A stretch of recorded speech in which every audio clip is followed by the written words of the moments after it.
Hey everyone, this is Sarah at ipapakita ko nga sa inyo itong binili ko sa TikTok shop, yung adhesive na leather tape na nilalagay sa sofa na sira. O, tingnan natin, unbox natin, okay? Just huwag kang maingay, tingnan lang natin. Tapos papakita ko sa inyo yung lalagyan ko kung totoo ba, kung hindi, edi meow.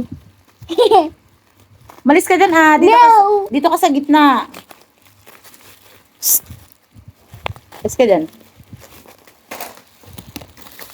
Pa! Halika na! Eto na siya, guys. Ito siya.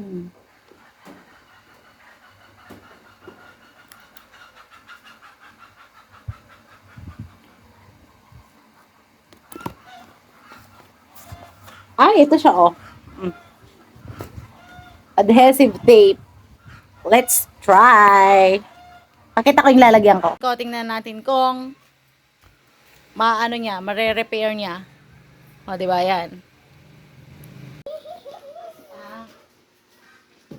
Teka kasi Hindi mo pa sinagad doon sa akin. yung doon, oh. Malis ka dyan, Bea. Sagad natin.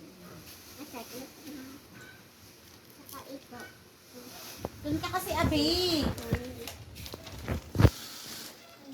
Hindi mo pa ako sinagad dito.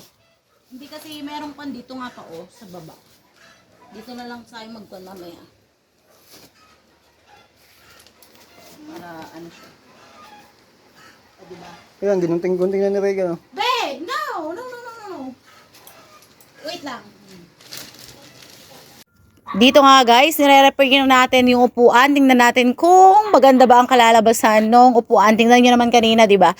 Sira-sira yung upuan. Pero, tingnan natin kung kaya ba nung binili natin. Ito mura lang guys, mga kwan. Yung kasi yung shipping fee nito, 58 pesos. Yung isa, mura lang. Lahat binayaran ko 256 eh. Yan. At sira-sira na nga yung upuan. Kesa naman ilagay mo sa labas o try nating ayusin kung kaya pang ayusin. Yan. Papakita ko sa inyo yung final outcome mamaya. Yan. Ang kulit ni Regan dito, grabe. Kung kailan nagmamadali ka, saka naman siya nangungulit. O, ayan na. Tingnan nyo yung ginawa ko. Yung final outcome ng nung sofa. Okay ba? Yan.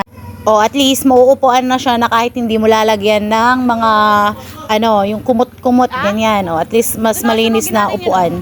Kesa dati, masisira pa yung shorts mo pag umupo ka. Oh, from butas-butas na sofa to chan! Okay!